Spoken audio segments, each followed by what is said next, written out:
Hello guys, எல்லாரும் எப்படி இருக்கீங்க? ஸோ ஒரே ஒரு விஷயம் ஷேர் பண்ணலாம் இந்த வீடியோ. என்ன அப்படின்னா, பல டைம் நமக்கு வந்து தோணும் மனசுக்குள்ள, ஏண்டா இருக்குமோ, ஏண்டா நம்ம லைஃப் இப்படி இருக்கோ அப்படின்னு சொல்லிட்டு, என்னடா லைஃப் இது அப்படின்ட்டு நிறைய பேருக்கு தோணும். கண்டிப்பாக தோணியிருக்கோம் எல்லாருக்குமே, எனக்குமே தோணும். அப்படி தோணும் போதெல்லாம் சில பேர் தப்பான முடிவு எடுப்பாங்க, சூசைட் பண்ணிக்கிறது அந்த மாதிரி. ஸோ அதெல்லாம் பண்ணுறது வந்து தப்பு தான் எனக்கு தெரிஞ்சு.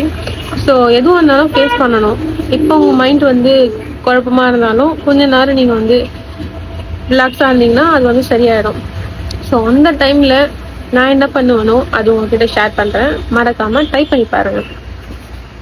இதுதான் உங்களுக்கு வந்து எவ்வளோ தான் மனசு ரொம்ப கஷ்டமாக இருந்தாலும் சரி, எந்த மைண்ட் செட்டில் இருந்தாலும் சரி, நீங்கள் ஹாப்பியாக இருக்கீங்க இல்லை சேடாக இருக்கீங்க, எப்படி இருந்தாலும் சரி, இந்த மாதிரி ஒரு டைரி வாங்கிக்கோங்க. அதில் மனசு விட்டு எழுதுங்க. யார் படிக்கிறாங்களோ படிக்கக்கூடாது அப்படின்னா நீங்கள் கொஞ்சம் சேஃப்டியாக வச்சுக்கோங்க. இல்லை படிச்சாலும் பரவாயில்ல அப்படின்னா நீங்கள் உங்கள் இஷ்டம். ஸோ இந்த மாதிரி ஒரு டைரியில் மனசு விட்டு ஷேர் பண்ணுங்க. ஸோ அழுக வந்தாலும் பரவாயில்ல, எப்படி இருந்தாலும் பரவாயில்ல, ஷேர் பண்ணுங்க. அது உங்களுக்கு வந்து ஒரு ரிலாக்ஸேஷனாக இருக்கும். நீங்கள் இன்னொருத்தவங்க கிட்ட சொல்லி அதை வந்து இன்னொருத்தவங்க கிட்ட சொல்லுவாங்க அப்படின்ட்டு நீங்கள் சில விஷயம் யார்கிட்டையும் சொல்லாமல் இருக்கலாம். அந்த மாதிரி இருக்கிற விஷயத்த இந்த மாதிரி ஒரு டைரி வந்து எழுதி பழகிக்கோங்க. ரொம்பவே நல்லா இருக்கும் அந்த ஃபீல். ஏன்டா இப்படி இருக்கு, மைண்ட் செட் ரொம்ப ஏன்டா பிறந்தோம், ஏன்டா நம்ம லைஃப் மட்டும் இப்படி இருக்கு அப்படின்னு நீங்கள் யோசிச்சிங்கன்னா அதுக்கு இது வந்து ட்ரை பண்ணுங்க. பஜார் அந்த மாதிரி இருக்கும்ல, அந்த மாதிரி ரோட்ல ஈவினிங் டைம்ல ஒரு நடந்து போங்க. எவ்வளோ தூரம் ஆள் நடமாட்டம் நிறைய இருக்குமோ அவ்வளோ தூரம் வரைக்கும் நடந்து போங்க. அதுலேயே ஒவ்வொருத்தவங்களையும் நோட் பண்ணுங்க. ஃபோனெல்லாம் யூஸ் பண்ணாமல், சாங்ஸ்லாம் கேட்காம ஒவ்வொருத்தரையும் நோட் பண்ணுங்க, யார் யார் என்ன பண்ணுறாங்க அப்படின்னு சொல்லிட்டு.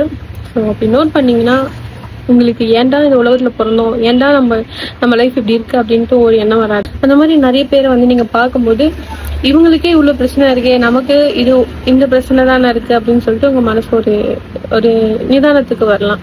ஸோ இது வந்து நான் எப்போ எக்ஸ்பீரியன்ஸ் பண்ணேன் அப்படின்னா, நான் நடந்து வரும்போது நிறைய பேரை நோட் பண்ண ஆரம்பித்தேன்.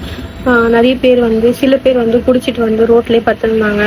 சில பேர் வந்து சண்டை போட்டுருந்தாங்க, ஹஸ்பண்ட் ஒய்ஃப் சண்டை போட்டிருந்தாங்க. இன்னொருத்தவங்க கேட்கணும் அப்படின்னா, அவங்களுக்கு ரொம்ப ரொம்ப நைட் ஆயிடுச்சு, அவங்களுக்கு சாப்பிட்றதுக்கு கூட ஏதோ இல்லை போல இருக்குது, அதனால பானிபூரி வாங்கி அவங்களால சாப்பிட முடியல.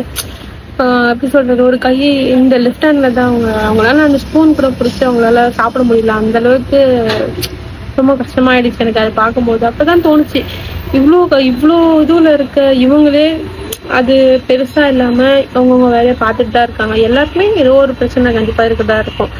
ஸோ அதுக்கெல்லாம் வந்து நம்ம பிரச்சனை தான் பெருசு, நம்ம ஏன்டா இந்த உலகத்துல இருக்கோம் அப்படின்னு நினைச்சோம் அப்படின்னா நமக்கு கீழே நிறைய பேர் இருக்காங்க. அவ்வளோ பிரச்சனை இருக்கிறவங்களாம் இந்த உலகத்துல சர்வே ஆகிட்டு தான் இருக்காங்க. ஸோ அதே மாதிரி நம்மளும் சர்வே ஆகிறதுல எந்த பிரச்சனையும் இருக்காது அப்படின்றதுக்காக என் மைண்ட் கொஞ்சம் மாறிச்சு. ஸோ அதுக்காக தான் நான் வந்து எக்ஸ்பீரியன்ஸ் பண்ணதை உங்களுக்கு வந்து ஷேர் பண்ணுறேன். ஸோ முடிஞ்ச அதை ட்ரை பண்ணி பாருங்கள். உங்களுக்கும் மைண்ட் செட் மாறினாலும் மாறலாம். அப்படி நான் ஏதாச்சும் கரெக்டாக சொல்லியிருந்தா கமெண்ட்டில் சொல்லுவேன், இல்லை ஏதாச்சும் தப்பாக சொல்லியிருந்தாலும் கமெண்ட்டில் சொல்லுங்கள். ஓகே, நெக்ஸ்ட் வீடியோவில் பார்ப்போம்.